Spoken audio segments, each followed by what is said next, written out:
এজন্য বিশ্বনবী বলতেন আসাদুহুম ফি আমরিল্লাহি উমর, আমার দ্বীনের ব্যাপারে সবচেয়ে কঠোর ওমর।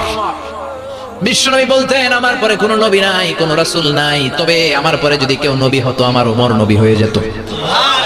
লা নবিয়্যা বা'দি ওয়ালা রাসূল, আমার পরে রাসূল নাই, কোনো নবী নাই, তবে লাউ কানা বা'দি নবিয়্যুন লাকানা উমর।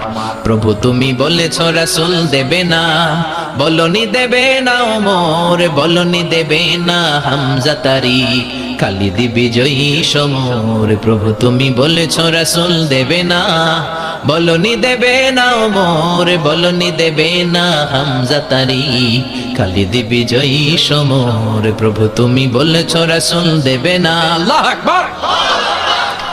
মদিনায় যত মুনাফিক ছিল জমের মতো ভয় পাইতো সাইয়েদনা ওমরকে। শয়তানদের লিডার ইবলিসও ভয় পেত ওমরকে।